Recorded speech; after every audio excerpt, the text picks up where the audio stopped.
আজকে আমি ট্রাভেল করব সাকুরা এমিনেন্টের হুন্দাই বাসের সাথে, যেখানে 5 ঘন্টার জার্নি লেগেছে আমার ঢাকা থেকে বরিশাল যেতে। মাত্র 3.5 ঘন্টার রাস্তা, কেন 5 ঘন্টা লাগলো হুন্দাইয়ের মতো একটা ফিউরিয়াস বাসের সাথে। পাশাপাশি আমার ভ্রমণের যাবতীয় সকল অভিজ্ঞতা, সাকুরা ফুড ভিলেজ সহ যা যা নতুন পেয়েছি কিংবা রাস্তায় যা যা ঘটেছে সবকিছু নিয়ে বিস্তারিত তুলে ধরার চেষ্টা করেছি আজকের ভিডিওতে। সত্যি কথা বলতে বরিশালবাসীর কাছে সাকুরা একটি আবেগের নাম। কেউ কেউ সাকুরা ভালোবাসে, আবার কেউ কেউ সাকুরা দেখতে পারে না। তবে আমার এগুলোর সাথে কোনো কিছু যায় আসে না। পুরোটা জার্নি কিন্তু আমি চেষ্টা করেছি যে একদম অনেস্ট যেটা ছিল আমার রিভিউ সেটাই তুলে ধরার। এখানে কার ভালো লাগবে কার ভালো লাগবে না আমি জানি না, তবে চেষ্টা করেছি আমার জার্নি যেরকম ছিল কিংবা আমার এই বাস সম্পর্কে যেই মতামত সেগুলো তুলে ধরার জন্য। সম্পূর্ণ ভিডিও জুড়ে আপনাদের সাথে আছি আমি, মাহবুবুর রহমান খান। প্রথমে আসি হুন্দাই এই বাসগুলো সম্পর্কে। বাংলাদেশের কাতারে যদি আমি বলি, তাহলে লাক্সারিয়াস বাসের ভেতরে হুন্দাই বাসটি আমার কাছে অনেক বেশি এগিয়ে থাকবে। ফার্স্ট অফ অল হুন্দাইয়ের স্পিড প্লাস হুন্দাইয়ের যেটা কমফোর্ট, সেটা কিন্তু অন্যান্য ব্র্যান্ডেড বাসের চেয়ে কোনো অংশেই কম বলবো না আমি। হুন্দাই আমার কাছে খুবই প্রিয় একটি বাস। এটা যে কোনো রুটে হোক হুন্দাই আমি সবসময় প্রিফার করি। পাশাপাশি বিজনেস ক্লাস ফরমেশনেও কিন্তু আপনারা বাসগুলোকে দেখতে পারবেন। সব কিছু মিলিয়ে লাক্সারিয়াস এবং ফিউরিয়াস একটি বাস বলা যায়। তবে এই হুন্দাইটি নতুন হুন্দাই নয়, 4-5টি ব্যানার ঘুরে আসার পরে কিন্তু এই হুন্দাইটি যুক্ত হয়েছে সাকুরার বহরে। প্রথমে এই বাসগুলো এসেছিল তুহিন লেটার হাত ধরে ঢাকা রাজশাহী চাপাই রুটে, অতঃপর এই বাসগুলো বিভিন্ন ব্যানার ঘোরার পরে অতঃপর সাকুরা এসেছে। তবে সাকুরা পরিবহন কিন্তু এই বাসগুলোকে একদমই নিত্য নতুনভাবে সাজিয়ে তুলেছে, অর্থাৎ ফুললি রিবডি রিপেন্ট আপনারা বলতে পারেন। এছাড়া বিভিন্ন কাজ কিন্তু করা হয়েছে। সুপারভাইজার হেল্পাররা বলতেছিল যে 75 লাখ টাকা খরচ করেছে 4টি বাসের পিছনে। সো সব কিছু মিলে বাসটিকে যতটা লাক্সারিয়াস করা পসিবল কিংবা যতটা ফ্রেশ কন্ডিশনে করা পসিবল ততটাই কিন্তু করার চেষ্টা করেছে তারা। প্রিভিয়াসলি আমি এক্সপ্রেসওয়েতে হুন্দাই যখন ট্রাভেল করেছিলাম, সেটা ছিল শ্যামলিয়ানা ট্রাভেলসের, সর্বোচ্চ 150 কিলোমিটার আওয়ারের মতো স্পিড পেয়েছিলাম। তো চলুন দেখা যাক আজকের জার্নিটা কীরকম হয়। যদিও এক্সপ্রেসওয়েতে কিন্তু এখন স্পিড অনেকটাই বেঁধে দেওয়া, স্পিড গান নিয়ে থাকে পুলিশ অনেক পয়েন্টে। এখন আমরা ঢাকা সিটি দিয়ে ধীরে ধীরে সায়দাবাদের দিকে আগাচ্ছি। আজকের ডেট 14ই এপ্রিল, অর্থাৎ পহেলা বৈশাখ, যার কারণে এই রাস্তাটা বন্ধ ছিল। এই রাস্তা দিয়ে কিন্তু শুভ নববর্ষ ওই ভিডিওটা ভাইরাল হয়েছিল। তবে আমরা পহেলা বৈশাখের কারণে একটু রাস্তা ঘুরেই যাই বলতে গেলে। রাজারবাগ দিয়ে আমরা ধীরে ধীরে সায়দাবাদের দিকে পৌঁছাই। বরিশাল যাওয়ার আগে বরিশাল আসার ব্লগটাই ছেড়ে দিয়েছিলাম ড্রিম লাইন পরিবহনে, আপনারা চাইলে সেই ব্লগটাও দেখে আসতে পারেন, আমার ডিসক্রিপশন বক্সে লিঙ্ক দেওয়া থাকবে। ফ্লাইওভার দিয়ে আমরা ধীরে ধীরে চলে যাচ্ছি সায়দাবাদের উদ্দেশ্যে। সেখানে হচ্ছে আমাদের লাস্ট স্টপেজ বলতে গেলে, আমাদের বাসের 25 সিট অলরেডি বুক। সায়দাবাদ থেকে মাত্র 2 জন উঠবে। সো এটাই আসলে প্রমাণ করে যে বরিশালবাসীর কাছে কিন্তু সাকুরা একটি আস্থার নাম, এবং সেটাই কিন্তু হুন্দাই দিয়ে তারা করার চেষ্টা করেছে। তবে আমি মনে করি যে অনেকাংশে কিন্তু তারা ব্যর্থ হয়েছে, কারণ বাসগুলো যেহেতু নতুন না, তার কারণে কিন্তু অনেকেই বিশ্বাস হারাচ্ছে। যেমন আমার জার্নিটা কিন্তু 3-3.5 ঘন্টা শেষ হয়ে যেতে পারতো। আমি 150 স্পিডে টানার কথা বলতেছি না, মানে 80-90 বা 100তে ফ্লুয়েন্ট টানলেও কিন্তু ম্যাক্সিমাম 3.5 থেকে 4 ঘন্টার ভিতর আমরা পৌঁছে যেতাম ইজিলি বরিশালে। তবে রাস্তায় কিছু লেট হওয়ার কারণে কিন্তু 5 ঘন্টা সময় লেগেছে। তো সম্পূর্ণ ভিডিও জুড়ে সাথে থাকার অনুরোধ রইল। এক্সপ্রেসওয়ে শুরু, এবং আমি চলে আসলাম একটু সামনের সিনারিওটা দেখানোর জন্যে।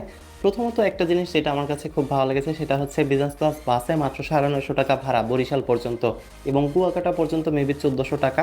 আসার সময় যেটা ছিল যে গ্রিন লাইন পরিবহনের কিন্তু লেল্যান্ড বাস ছিল, সেটা ইকোনমি ক্লাসেই 850 টাকা দিয়ে এসেছি। তো 950 টাকার বিজনেস ক্লাস আমি যখন পেয়েছি, সেটা আমার কাছে কিন্তু ভালো লেগেছে। মানে এটা পুরান হুন্দাই হোক বা যাই হোক, হুন্দাই কিন্তু হুন্দাই একটা ক্ষেত্রে।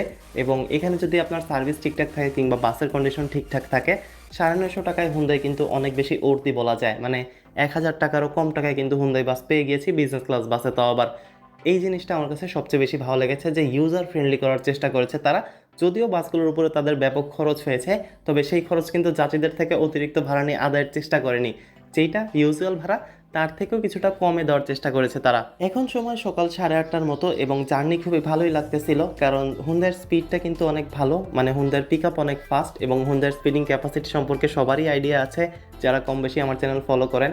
কারণ এই বাসটার এমন ক্যাপাবিলিটিস আছে যে এটা আপনাকে 2 ঘন্টার ভিতরে ঢাকা থেকে বরিশাল নামিয়ে দিতে পারে। তবে আমরা খুবই স্মুথলি যাচ্ছিলাম, বাসের ভিতর থেকে মনে হচ্ছিল হয়তো 60-এ টানতেছে, বাট স্পিডোমিটার ওপেন করে দেখি 87-88, মানে অরিজিনাল স্পিড 90+ ছিল। এই টাইপ একটা স্মুদি স্পিডেই কিন্তু গাড়িটা যাচ্ছিল, অতিরিক্ত কোনো স্পিডও না, আবার একদম লেস স্পিডও না। সব কিছু মিলিয়ে পদ্মা সেতু পর্যন্ত জার্নিতে কোনো রকম সমস্যাই আমার হয়নি। আমার জার্নি শুরু হওয়ার এক্স্যাক্ট 1 ঘন্টা 45 মিনিট পরে, অর্থাৎ 8:45-এ আমি পৌঁছাই পদ্মা সেতুর টোল প্লাজায়। একটা জিনিস বলে রাখা বাহুল্য যে সাকুরার ভিতর থেকে কিন্তু ভিডিও করা নিষেধ। এটার মেইন কারণ হতে পারে যে অনেকেই ড্রাইভারকে উস্কায়, আবার ওভার স্পিডিংয়ের জন্য উৎসাহিত করে, এইসব কারণে হতে পারে। বাট আমার যেটা ব্লগ ছিল সেটা ছিল কাইন্ড অফ রেগুলার ট্রাভেলের ব্লগ। যেখানে আসলে ড্রাইভারকে উস্কানোর মতো কিছুই নাই, কারণ ড্রাইভার যেরকম পারফর্ম করবে সেই রকমই বলবো আমি। অনেক সময় দেখা যায় যে ক্যামেরা ধরলে ড্রাইভাররা একটু বেশি জোরে গাড়ি চালায়, নিজেকে প্রমাণ করার একটা ওয়ে মনে করে। তবে সেটাই ভুলেও কিন্তু আমরা বলে দিই যে ভাই রিস্ক নেওয়ার দরকার নেই, রিস্ক ফ্রি চালান। অর্থাৎ নিজের ক্যাপাবিলিটিসের ভিতরে আসলে ড্রাইভার যেরকমভাবে কমফোর্ট ফিল করে সেভাবেই চালাতে বলি। এমন কোনো রিকমেন্ডেশন আমি দেই না ড্রাইভারকে যে জোরে চালান বা আস্তে চালান। ড্রাইভার যেরকমভাবে কমফোর্ট ফিল করে সেভাবেই চালায়, এটা নিয়ে আসলে বলার মতো কিছু থাকে না।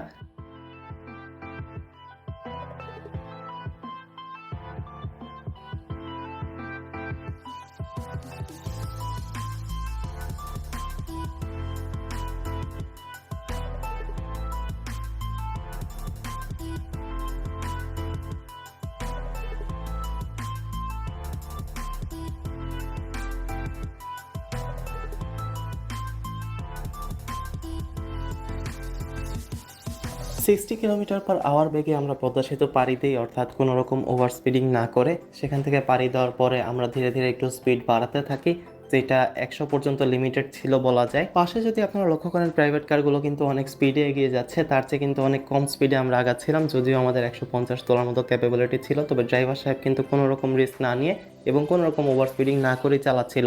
ড্রাইভিং স্কিল আমার কাছে ভালো লেগেছে, বাসের কমফোর্ট কিংবা সাসপেনশন যেটা, সেটাও ভালো লেগেছে। পুরান হোন্ডাই আমার কাছে ওইভাবে মনে হয়নি যে বাসের ভিতরে কোনো এক্সট্রা আওয়াজ বা কোনো রকমের উইয়ার্ড জার্কিং স্পিড ব্রেকার পার করার পরে কিংবা ভাঙা রাস্তায় এরকম মনে হয়নি। মানে বাসটা শেকিও লাগে নাই, আবার বাসের সাসপেনশন খারাপ বা ভিতর থেকে নয়েজ বেশি ইঞ্জিনের বা এই টাইপ কিছুও মনে হয়নি। ওভারঅল বাসের কন্ডিশন ভালোই ছিল। এনার খুশি এই বাসটা একবার আমাদের ওভারটেক করতেছিল, আবার আমাদের ছাড়তেছিল, আবার আমাদের ওভারটেক করতেছিল। অতঃপর ড্রাইভার সাহেব মনে হয় একটু রেগেই যায়, পরে এই বাসটিকে একটু তাড়াতাড়ি স্পিডেই ওভারটেক করে দেয়। সব কিছু মিলে জার্নি ভালোই চলতেছিল, স্মুথ চলতেছিল। তবে একটা কারণে আসলে আমাদের লেট হয়ে যায়। আপনি কি জানেন পাকস্থলীতে জমে থাকা বিষাক্ত গ্যাস কিভাবে আপনার অঙ্গ প্রত্যঙ্গকে ধ্বংস করছে? আপনার কি প্রায় সব সময় পেট ফাঁপা থাকে, বুক জ্বালাপোড়া করে ও ভারী লাগে, টক ঢেক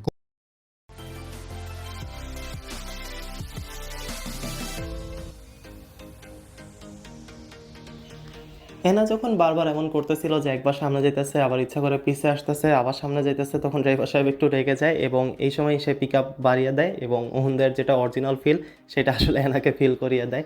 সো ফিল দ্য থ্রিল করিয়ে দেয় ধরতে গেলে।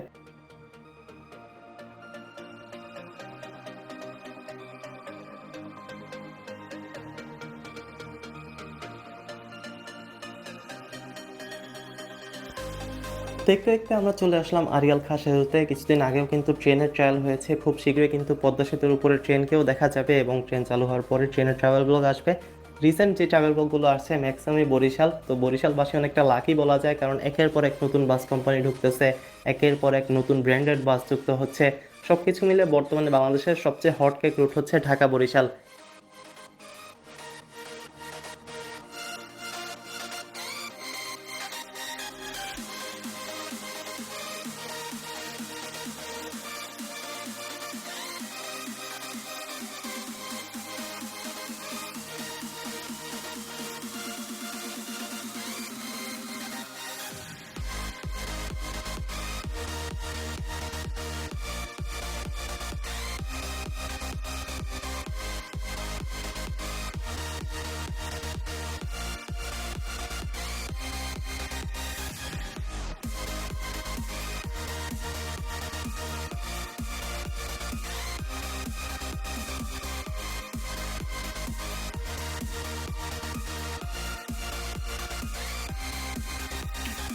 এক্সপ্রেসওয়ে টোলের কারণে এই রুটের ভাড়াটা একটু বেশি বলা যায়। আমার মনে হয় যে যখন পদ্মা সেতুর টোলটা অনেকটাই কভার হয়ে যাবে কিংবা এক্সপ্রেসওয়ে টোলটা অনেকটাই কভার হয়ে যাবে, তখন হয়তো টোলের পরিমাণটা একটু কমতে পারে। বাট আনটিল দেন এখানে টোলটা একটু বেশি। তবে টোল যতই থাক না কেন, মেইন প্রায়োরিটি যেটা সেটা হচ্ছে অনেক ভালো রাস্তা আমরা পেয়ে গেছি, স্পেশালি পদ্মা সেতু আমরা পেয়ে গেছি, যার কারণে দক্ষিণ পশ্চিমাঞ্চলে অ্যাক্সেস করা অনেকটাই ইজি। তবে আমি ধারণা করি যে যখন এই টোলের পরিমাণটা আসলে ধীরে ধীরে অনেকটাই শোধ হয়ে যাবে, বিশেষ করে এক্সপ্রেসওয়ে যেটা, সেটা হলে কিন্তু টোলের পরিমাণটা একটু কমতে পারে এবং সেটা কমলে এই দিকের মানে ভাড়ার পরিমাণটাও একটু কমতে পারে। পাশাপাশি ডিজেল প্রাইস কমলেও কিন্তু ভাড়ার পরিমাণ কমতে পারে, তবে ডিজেল প্রাইস কমার কোনো চান্সই আমি দেখতে পারতেছি না। ডিজেল প্রাইস বাড়ার ফলে আসলে সব রুটেই ভাড়া একটু বেশি হয়ে গেছে, যার কারণে অনেকেই কিন্তু ট্রেনমুখী হচ্ছে। তো সোজা দিয়ে যে রাস্তাটা চলে গেল সেটা গেল খুলনার উদ্দেশ্যে এবং বাম দিক দিয়ে আমরা চলে যাচ্ছি বরিশালের দিকে।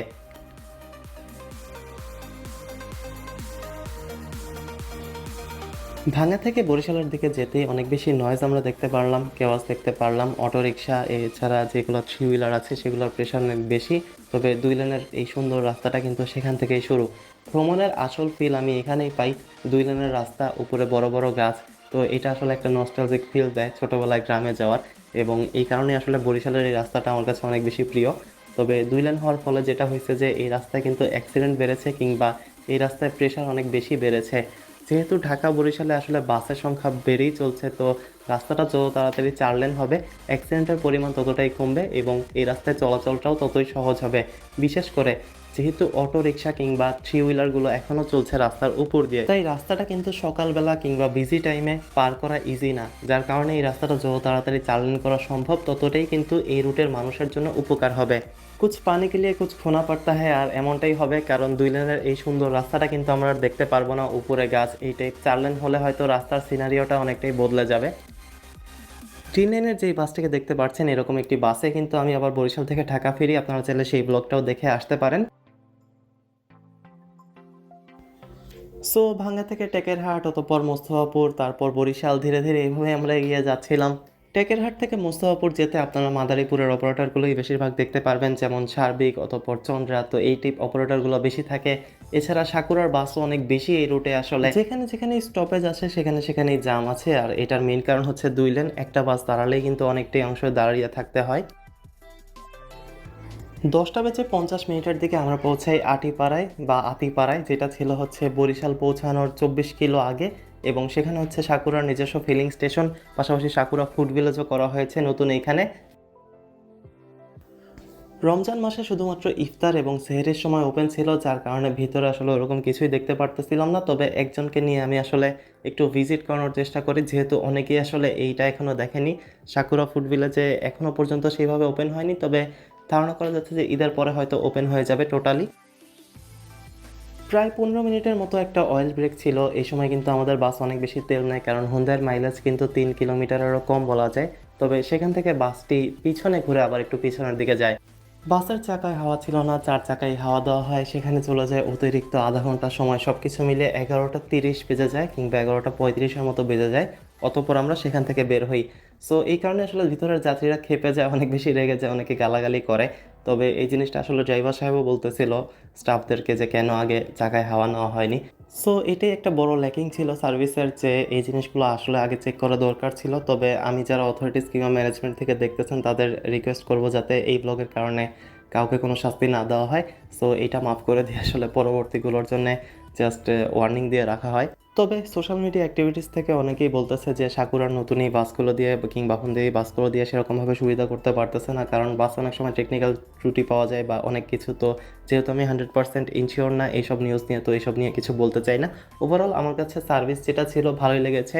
স্টাফদের বিহেভিয়ার, ড্রাইভিং কোয়ালিটি, বাসের কন্ডিশন কোনোটাই আসলে ওইভাবে খারাপ লাগে নাই, কিংবা পুরান হুন্ডা হিসেবে যেটা নেগেটিভ ফ্যাক্ট সেগুলো কোনো কিছুই লাগে নাই। টেকনিক্যাল কোনো ত্রুটি কিন্তু আমি রাস্তায় পাইনি। তবে আমি পার্সোনালি ফিল করি যে পুরোনো বাস নেওয়ার চেয়ে নতুন কিছু আনলেই হয়তো ভালো হতো সাকুরার জন্য এবং বরিশালবাসীর জন্য। সো এই ছিল মোটামুটি আমার ভ্রমণের অভিজ্ঞতা, এবং আমি পৌঁছে অবশেষে 12টা বেজে 2 মিনিটের দিকে। দেশের পরিবহন জগৎ রিলেটেড যে কোনো তথ্য সবার আগে জানতে চ্যানেল সাবস্ক্রাইব, পাশে থাকার অনুরোধ রইল। বাসামুখী ইন্টারেস্ট থাকলে জয়েন করতে পারেন ফেসবুক গ্রুপ বিডি বাস লাভারে।